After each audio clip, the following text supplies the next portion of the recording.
If this video gets 20 likes, I'll do a video comparing the Switch 2 with my Steam Deck. So I went looking everywhere for this Switch 2. And everywhere I looked was sold out. Walmart, Target, Costco. I should have thought of looking at GameStop first, I guess. It was just the last place I thought about checking because everyone I've seen get a Switch 2 has been getting them from GameStop, so I just kind of assumed that they would be sold out. But no, I walked into GameStop and I asked the nice lady if they had any Switch 2s, and she said, yeah, but we only have the Mario Kart bundles. And I said, I really started thinking about it hard because I really didn't care for the Mario Kart World bundle. I didn't really have intentions on playing the game. So I did the only sensible thing that I could do in this situation and called my girlfriend. She said she would like to have it, and she said it'd be fun when we have friends over, so that was pretty much the deciding factor for me. Also, shout out to the ladies at the GameStop in Hiram, Georgia. They helped me out with a discount even though I told them I didn't have a pro membership. I think they might have just used theirs, but super cool of them. Also, I told them that I just started playing the Legend of Zelda games on my channel, and we had a really great conversation about the Legend of Zelda while they were ringing me up. I feel like buying a gaming console nowadays is all about buying the exclusives, and if you weren't looking forward to playing Nintendo games, you probably weren't going to buy a Switch 2 anyway. If you're watching this review, you're probably on the fence right now. If you're really wanting to play Nintendo games, or you just want to be able to play comfortably on the couch and be able to play on the go when you need to be able to, this is probably the best handheld option for you, to be honest. Let's talk about some improvements made from the original Switch. It has a massive new screen compared to the original Switch, and the screen is brighter, which is nice. It definitely has a better refresh rate, and I think the joysticks are a huge improvement over the original. But in my opinion, they still feel too flat and too close to the Joy-Con itself. I really feel like you need these like thumb grips on here just to make it feel like it has any type of curve to it, because they just, I don't know, they feel flat to me. The Switch itself is not any thinner than the original, but I don't know, maybe because it has more surface area and it's bigger, it just feels more flimsy, like it's almost like a frisbee. The new kickstand is fantastic and a big improvement over the original. And I wish the Joy-Cons themselves had more curve to them, but it all just feels extremely flat. And I know there's cases and things that can fix these problems that I have with it, but I feel like for what I'm paying for the Switch 2, these shouldn't really be problems. With that said, let's talk price point.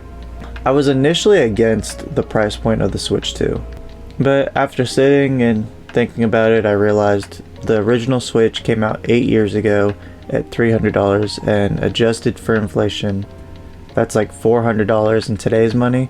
So it's almost just a $50 difference adjusted for inflation.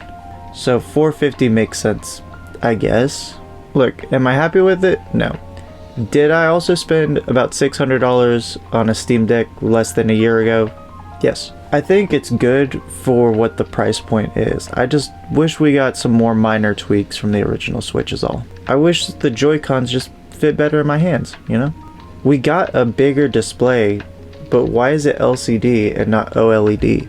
And after playing an OLED screen on my Switch and on my Steam Deck, I feel like OLED should be the standard for handheld gaming nowadays. I know a lot of people have been upset about the $80 price point on video games, and I have been too. Nintendo announced that they were going to use a strategy called dynamic pricing, where Mario Kart was going to cost $80, Donkey Kong was going to cost $70, and other games later down the line maybe will cost $50 or $60. Now, it's hard to say for right now because it's still so early and we've only gotten 2 games on the Switch 2. I think this is a good thing if Nintendo sticks with this and does do dynamic pricing and we get to see a couple different price points for video games, and I'll probably just skip out on the $80 video games. On the other hand, if they put out more games and it's only $70 to $80 for the video games, I think this is a horrible idea. I don't think that you should dynamically price between 70 and 80. Their original statement of pricing games what they're worth and just having it vary widely is a great idea. With my last closing remarks, I just wanted to talk about how I've seen a lot of people comparing the Switch 2 to the Steam Deck, or comparing the Switch 2 to something like the PS5. And I feel like it's not quite fair. I feel like you should compare the Switch 2 in handheld mode up against the Steam Deck, or it should be docked when compared to something like a PS5. But it's almost not fair to compare it because it can do so much more. You can dock it and have an actual system, or you can take it on the go, which the PS5 can't do. And you can't quite dock you can dock the Steam Deck, but it doesn't become more powerful like the Switch does. And it's kind of an unfair comparison where I feel like it doesn't do some of the things that the Steam Deck or the PS5 could do, but it kind of stands on its own at the same time. But with that said, I think the Switch 2 is a huge improvement over the original. I think it's just had an underwhelming launch with the one game that it launched with. If you're still on the fence about getting a Switch 2 after watching this review, I would say wait until a game that you really want comes out on the Switch 2, and just keep playing your original Switch. If you never got an original Switch, then maybe now's the time where you can kind of get into the Switch 2. That it would be a very good improvement. And with the rise of these extremely powerful handheld gaming devices, I feel like it's never been a better time to be a handheld gamer. And I'm loving my Switch 2. I just wish I wasn't mostly playing old Switch games on it. If you made it this far, make sure you like and subscribe. If this video gets 20 likes, then I'll make another video comparing the Steam Deck directly with the Switch 2. And comment down below and let me know how you're liking the new Nintendo Switch 2. Thanks, guys. That's embarrassing. Cut that out.